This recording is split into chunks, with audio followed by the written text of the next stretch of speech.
Hello, I am Nina Garcia. I am the editor-in-chief of Elle Magazine, and I am also a judge on Project One Way. It is such a pleasure to be here. I am thrilled to be part of the Happiness Summit with my dear friend and colleague, Michael Clinton.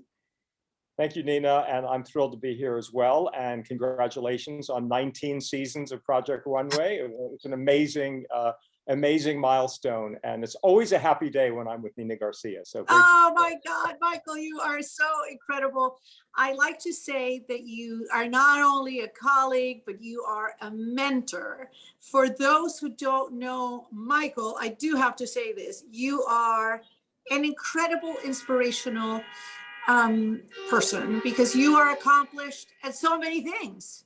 You are a pilot, you are an author of 10 books, 11 with this one. You've done marathons around the 7 continents. You're a pilot. You are really someone who, if I have a problem, this is the person I go for advice. So I am so happy to be speaking with you today.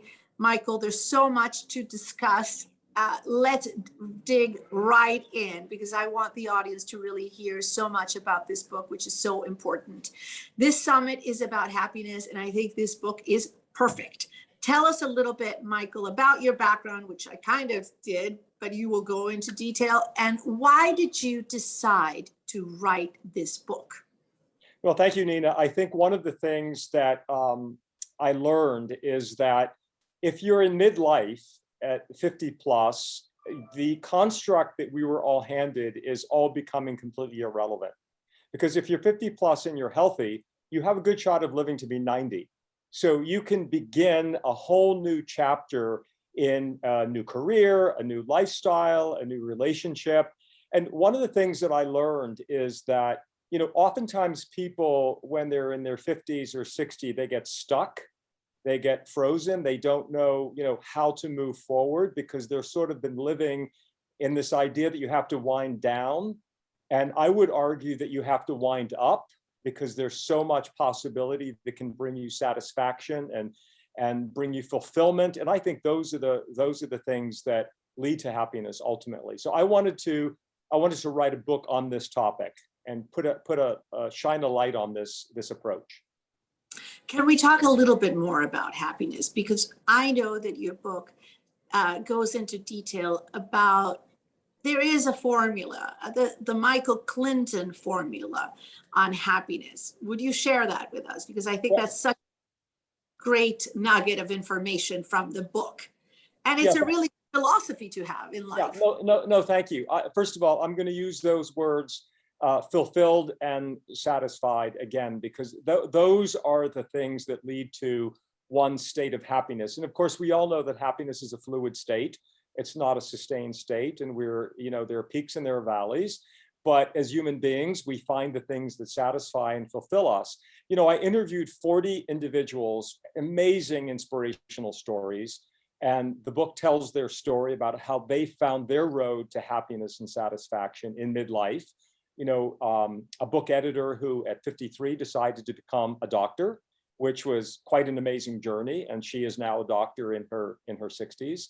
All sorts of stories that talk about that, but also a lot of tools and resources in the book. We also did a survey. We did a study to really probe people about what brings them satisfaction and or happiness, and how they find ways to move forward in their lives. So the book's a combination of inspiration and tools and resources for the reader. Michael, going back to how people become frozen and paralyzing, change is a very scary word. And it could be very scary for someone that has been in a successful job for a very long time, right? And all of a sudden, you've done it for many years. How do we know, what is that aha moment when you know that you have to make a change? And why do we become paralyzed with the idea of change? Why is it so scary? Well, first of all, and it's overwhelming, to be honest with you. It can be scary and overwhelming. I mean, first of after, all, yeah. I mean, Nina, as you know, I was proud to be on the team that launched Oprah's magazine, and it's been, you know, over 20 years now. And Oprah always said in our meetings when we would talk about this, there's that little voice in the back of your head, and it starts getting louder and louder and louder, and you have to listen to that little voice because that's how you're being true to yourself. So that is the first thing when you're acknowledging that something is not right and you need to make a change, right? And part of that, you know, if you're leaving a career after 25, 30, 35 years, and you know it's time because you sort of, you know, arced out, many people will say, well, I'll figure it out when I get there. And, you know, that's not a good solution because that's what creates fear and that's what creates being frozen. So I always like to say, begin a parallel life, you know, start building out what the new you is going to be. Because if you define yourself by your professional chair, you will be stuck and you will be lost. You have to build identities for yourself that are multifaceted so that when you do step out of a professional chair or you step out of the chair of being a mother or a father and you've just raised kids and the kids are now gone. You know, there's a great story in the book about a woman who said, I had to move out of my mom's skin. You know, I had to become a different person, and she started building that persona. So it can be in your personal life or your professional life where you can start to build this parallel life to move you through the change process. And there are a lot of good steps that we captured in these interviews that help you get there. I mean, to be honest with you, it is such a timely book because given the pandemic, I think a lot of people at home have been thinking, well, I don't want that job. I want to move. I want the freedom. It's a book that is really, it's a timely book at any time of your life, really. And it gives you, again, it's the Michael Clinton secret formula of what are the steps to take to make those changes. You talk a lot about courage in this book, and it's something that comes up quite a lot, and it's something that I know that you have a great deal of. You also share a lot of your family history and your background. Will you give us a little bit of that, because it's a really incredible story, and I'd love the audience to know a little bit more about that. No, thanks. I mean, I came from a very poor working class family in Pittsburgh, Pennsylvania. 6 children, not a lot of money on all those things, but I knew from an early age, and there was no education in the family history. I was the first to go to college, you know, and I knew that, you know, this was my path to find a way. And like many young people, I came to New York with $60 in my pocket and a couch to sleep on and a dream To be to be the youngest, most successful publisher, by the way.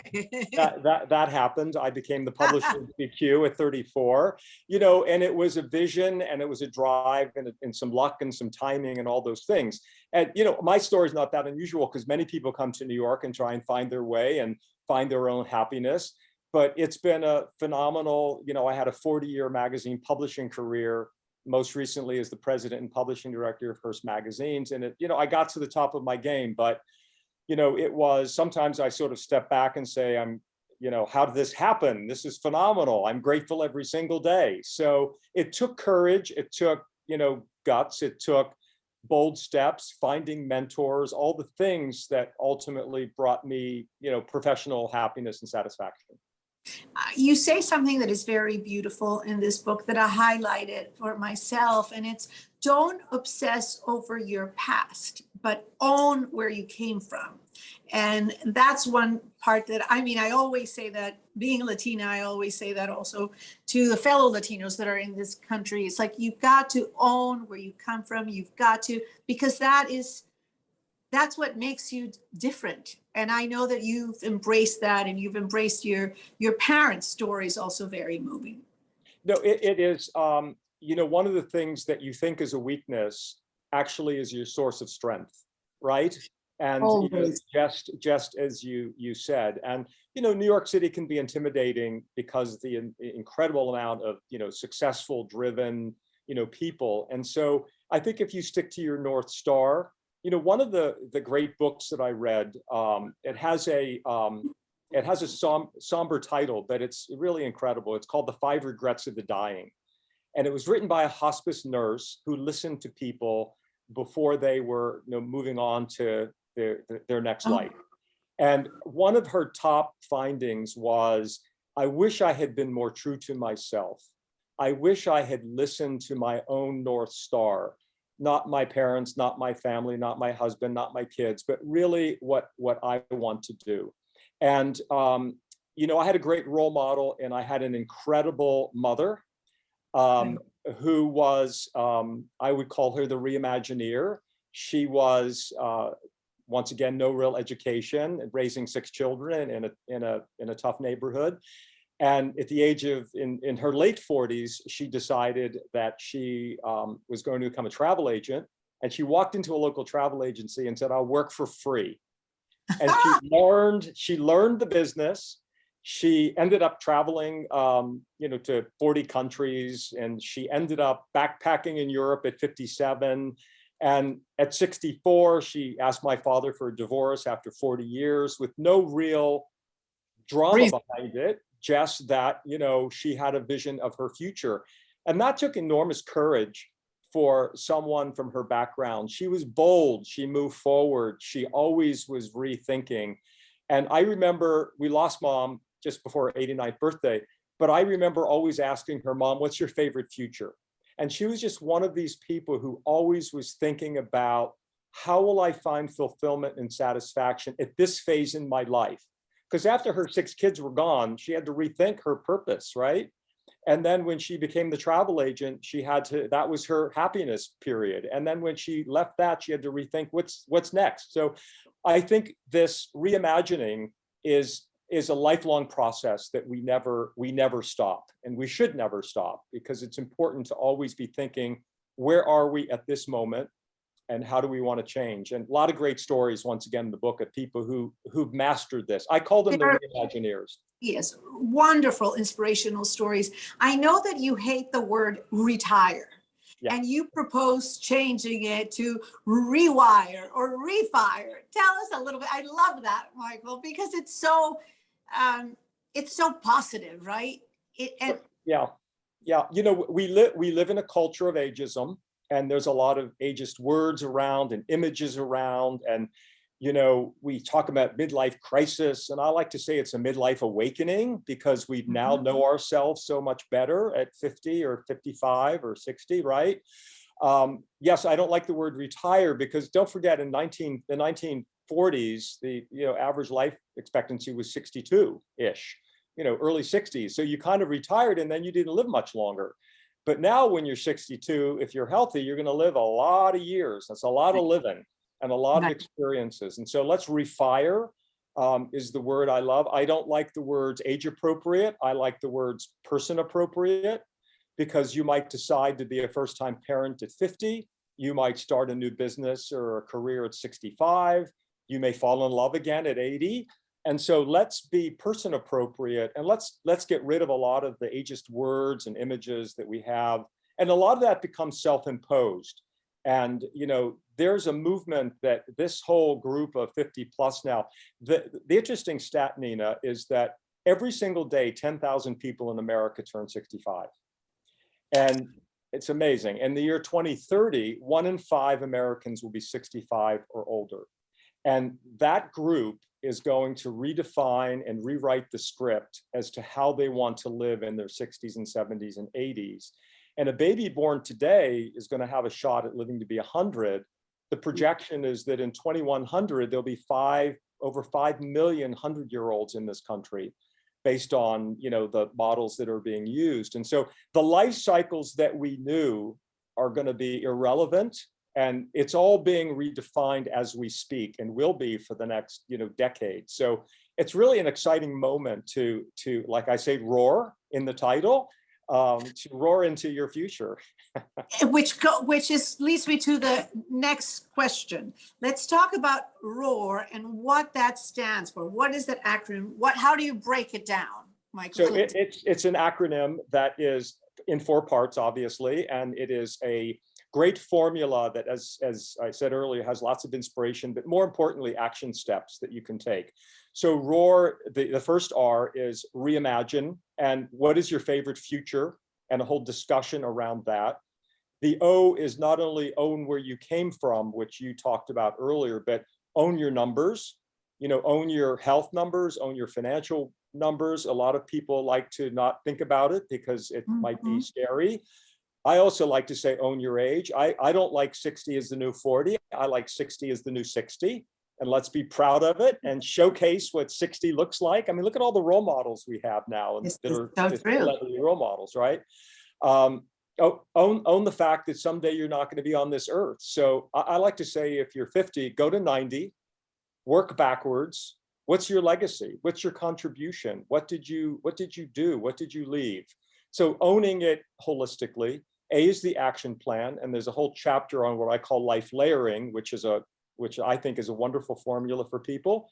And then the R is reassess your relationships, because the people around you are going to be the ones who are going to facilitate whatever change you want to make in your life. So that's the simplified definition. Can we talk a little bit about the people around you, and how, for those that are watching and are maybe stuck or transitioning, but are not so clear on what they want to do next, how do the friends come into play? Well, first of all, you're an editor, and one of our star editors, I might add, in our industry. And you know the word editing, right? So I say, in midlife, you have to edit the people who are no longer really supporting you and where you want to go. And by the way, that may be family members, that may be longtime friends that you had, it may even be your partner. And you have to surround yourself with people who are going to embolden you and give you the support that you need. Because as you said earlier, change is hard. And it takes not just, it takes vision, but it also takes the practical steps of what you have to do. And, so having those people around you, and those can be family, friends, community, work, the right people. Get the toxicity out of your life, because that is the fuel that's going to then hold you down if you have that toxicity around. And so I think the importance of reassessing your relationships is definitely part of the path to fulfillment and ultimate happiness. What would the next step be for that person that is thinking, okay, I want to change, but I am not sure I have a plan. I am not sure what I'm good at. I know that I'm good at this job, but how do I move on to the next? Yeah, I mean, I think I'd answer that a couple of ways. One is you can't take it all on at once, because it becomes very daunting.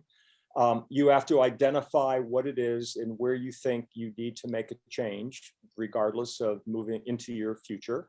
And all the people that I talk to, they spent a good year plus really doing the work. And you have to really do the work with yourself. And there are tools like, there's one in the book called the SWOT analysis, which is really thinking about your strengths, your weaknesses, the opportunities, your threats in your own life.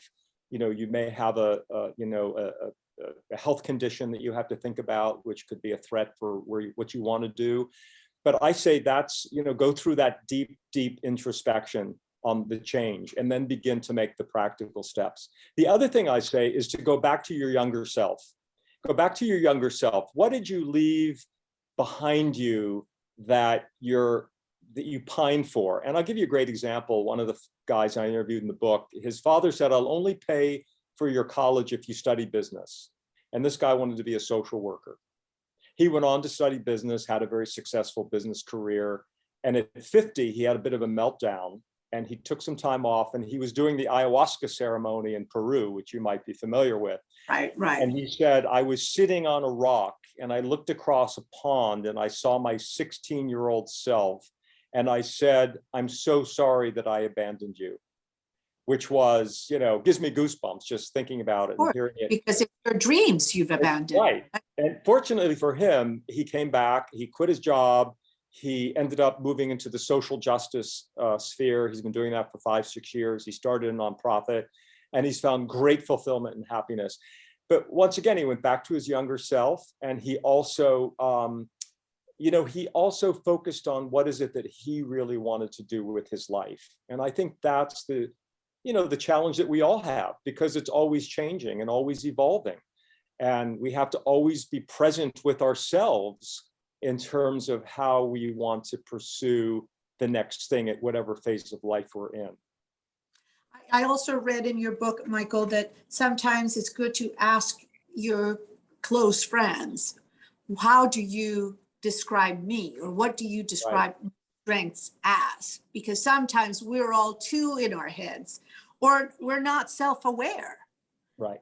It's one of the great little exercises in the book that one can do. It's very simplistic. I say, so in my case, because I was curious about this, I went and asked 12 friends, 12 family members and friends, including my father, who the book is dedicated to, one of my great mentors in life, obviously, my dad, who's going to be 89. And, I asked them to describe me in 5 different words. And I was sort of like, gulp. I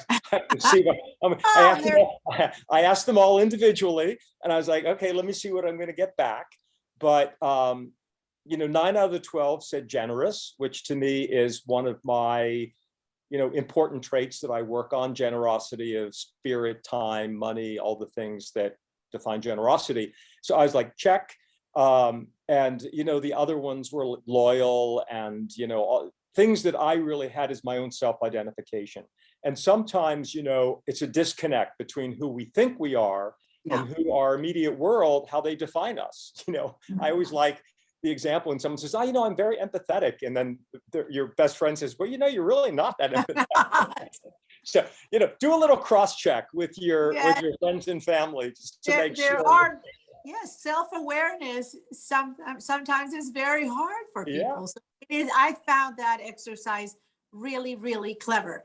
Michael, I have a little game for you, true or false. Uh-oh, okay, I'm ready. That we can play. When we age, we lose our capacity to create. True or false? Absolutely false. In fact, first of all, if you have a creative gene, which I think we all do, it's beautiful because it's a lifelong gene that just keeps fine-tuning itself. And you can, I'm thinking about Delia Owens, who wrote, her first novel at 70, When the Crawdads Sing, and it's been a global international bestseller. It's her first novel at 70, and hopefully she'll write many more. So no, it is a gene that keeps growing and expanding.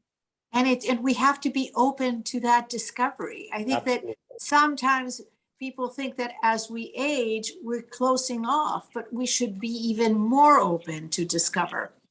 Learning a new skill is possible at any age. True or false? True. I mean, I love the concept of lifelong learning. That I went back to school in my 60s to do a master's degree at Columbia in nonprofit philanthropy. And I will tell you, as a 60-something, to take exams and sweat out tests and write papers. It's kind of like, but. And how is that when you're old? Actually, once I got into the groove, it was brilliant. I mean, it was 12 courses. I absolutely loved every minute of it. I was with a bunch of sort of mid-career professionals, younger people, and I brought them interesting insights and they brought me great insights. But I think this lifelong learning approach, and there's so many ways. I mean, obviously the people who are tuning in are lifelong learners, by the very fact that they're tuning in, but you don't have to get a degree. There are programs and programming and certificates and MOOCs, mass open online courses that are out there. You can, I think the 92nd Street Y is an enormous center of learning and creativity. And I'm always a regular, going there. But I think that we have to be students our entire life, and that was. And it goes back to it goes back to the original idea that we're talking about happiness, yes. Because that creates fulfillment. Yes. And that's rewarding, which in tandem creates happiness. All right. With change is everywhere we look. At it, everywhere you look. Change is everywhere you look. True or false? Totally true. Totally true. We all know that, first of all, if we've lived to be 50s or 60s, we know about change because we've lived it, we've ridden that wave, and we now know that change is organic to our existence. So And hopefully, right. I mean, hopefully by then, we've begun to master it because once again, it's that midlife awakening. And so ride that wave of change and morph and grow and expand with it. It's a great trait to have. And it's one that we have to teach our younger colleagues and children and family members as well. with change comes risk. Yeah. I think, as we live longer, and you notice I say live longer, not get older. Once again, some language change. You might, there's calculated risk.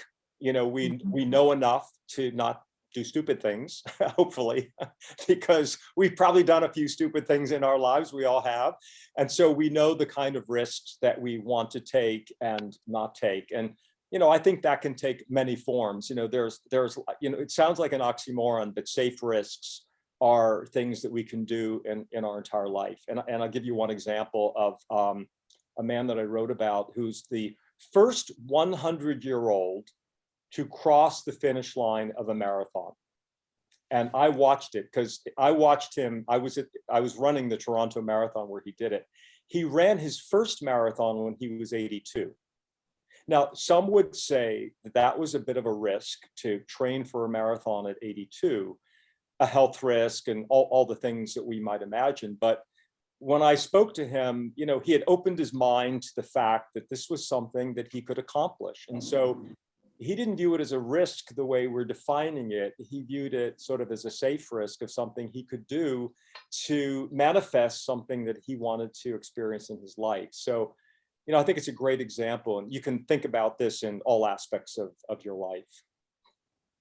And I think with risk, you have to have a little risk to make it challenging. And again, with risk, there's reward, which again goes back to obviously a calculated risk. Right. And age, I think you also know how to make those calculated risks.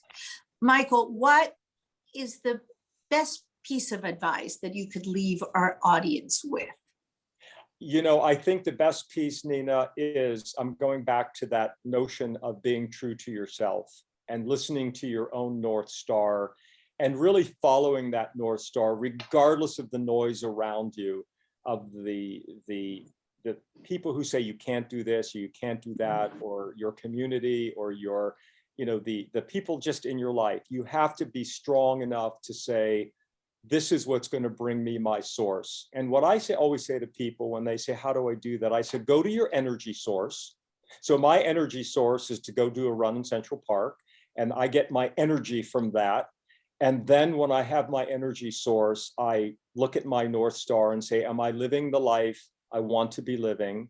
And where am I going off the rails in one form or another? And just keeping that going. I also, and it's a practical thing, I like the idea of keeping a year-long life journal. And I check in on it the first week of every month, Excellent.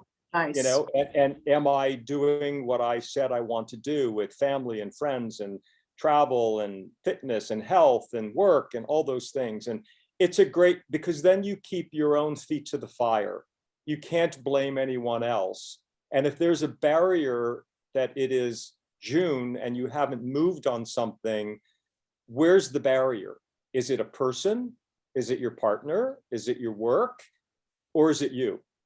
And I think being in charge of your own destiny and your own North Star and keeping your own feet to the fire will ultimately bring you the satisfaction and happiness that you're looking for.